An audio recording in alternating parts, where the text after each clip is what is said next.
नमस्कार दोस्तों, स्वागत है आपका स्टडी फॉर सिविल सर्विसेज में। सीसेट के लिए कुछ चीजें बात कर लेते हैं। कई लोगों के लगातार मैसेज थे, लास्ट मिनट टिप्स है ये। जीएस के लिए मैं बता चुका हूं। सबसे पहले तो आपको बहुत बहुत शुभकामनाएं, अच्छे से पेपर दीजिएगा। जाके एक टेलीग्राम में मैसेज दिया है वॉइस, आप उसको चाहे तो सुन सकते हैं। काफी सारी चीजें बताई, कल एक वीडियो भी दिया था, उसमें आपने सुना ही होगा।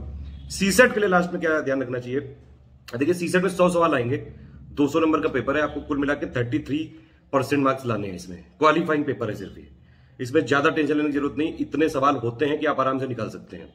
सीसेट के लिए करना क्या है ये समझिए। इसमें देखिए एक हिंदी आएगा, हिंदी से 20 क्वेश्चन आएंगे, इंग्लिश से करीबन 15, 16, 17 आ जाते हैं। तो करीबन 37-38 सवाल इधर से आ सकते हैं हिंदी इंग्लिश से मिला के। ठीक, 40-45 के आसपास सवाल आएंगे रीजनिंग प्लस आपके एप्टीट्यूड से। ठीक है, और करीबन 10, 15, 20 तक आ सकते हैं इंटरपर्सनल स्किल के। डरने की किसी से भी कोई जरूरत नहीं है।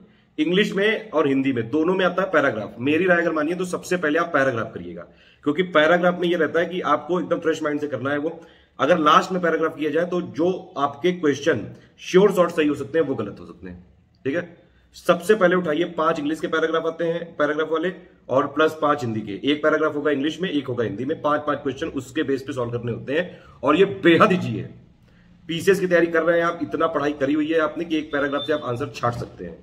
10 क्वेश्चन जो ये है ये श्योर शॉर्ट है। ये कोशिश करिएगा कि इसमें गलती ना हो, और बहुत ही लॉजिकल डायरेक्ट क्वेश्चन होते हैं इससे।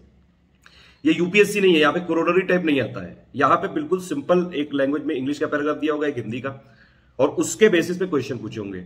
अच्छा, एक चीज ध्यान रखिएगा पैराग्राफ सॉल्व करते टाइम, कि अगर मान लीजिए कोई ऐसा पैराग्राफ दिया है, ठीक है, और उसमें कोई ऐसा क्वेश्चन पूछा है जो जनरल थिंकिंग से अलग है, तो वहां पे उस पैराग्राफ के हिसाब से आंसर देना है।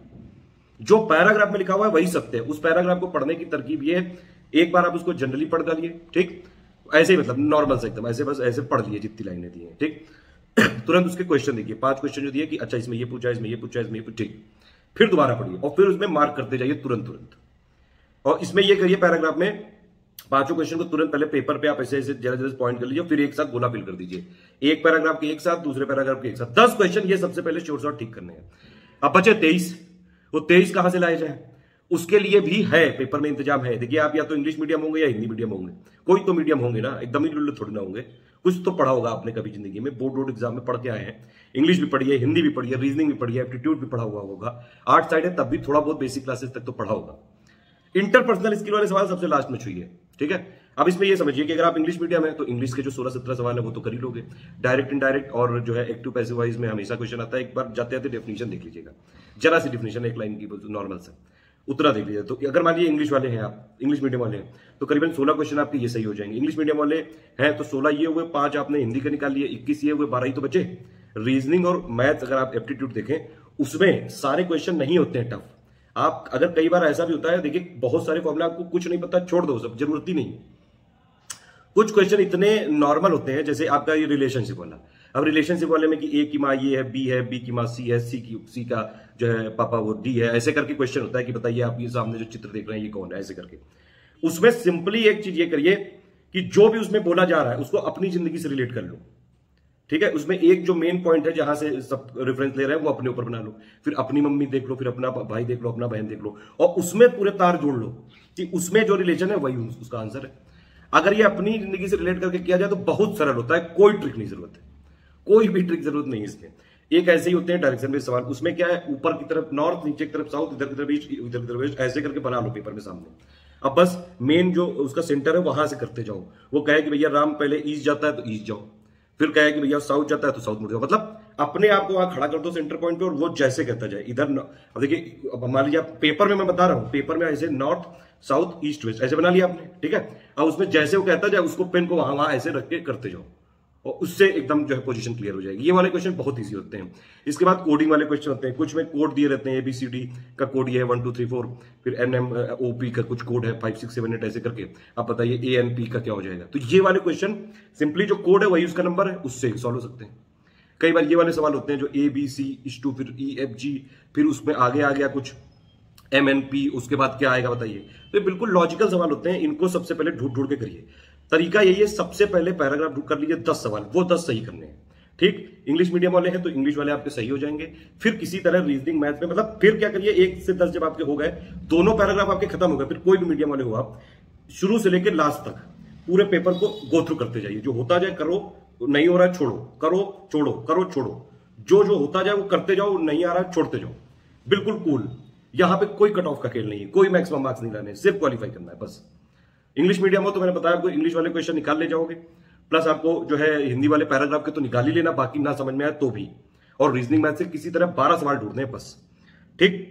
इंटरपर्सनल स्किल में भी मान लीजिए 15-20 जो भी क्वेश्चन आएंगे, 4-5 क्वेश्चन मतलब 50% क्वेश्चन उसमें ऐसे होते हैं जो बिना किसी चीज की पढ़ाई किए हुए नॉर्मल कॉमन सेंस से लगाए जा सकते हैं। उतने में आप एक बार ट्राई करिएगा। ओवरऑल सीसेट में अगर आप देखें तो कितना अटेम्प्ट करना चाहिए, मेरे हिसाब से 55-60 करीब जरूर अटेम्प्ट करिए। 33% आपको क्वालिफाई करना है यहाँ पे। लेकिन कई बार ऐसा भी होता है, मान लीजिए कुछ करेंगे तो थोड़ा बहुत गलत भी तो होगा ना, सेफ साइड रहने के लिए इतना अटेम्प्ट बहुत है मेरे हिसाब से। अगर जो है लग रहा है कि नहीं बिल्कुल ही हमको एक्यूरेट करना है, आपको मिल गया कि भैया 45-50 एकदम सही है, आप एकदम श्योर है, तो फिर ज्यादा रिस्क लेने की जरूरत नहीं है। 66 नंबर लाने हैं कुल मिला के, सिंपल बात बस यही समझो। हिंदी मीडियम वाले हो तो भी कोई समस्या नहीं, हिंदी मीडियम वाले हो तो 20 हिंदी के तो कर ही लोगे, उतनी तो हिंदी क्लियर होगी।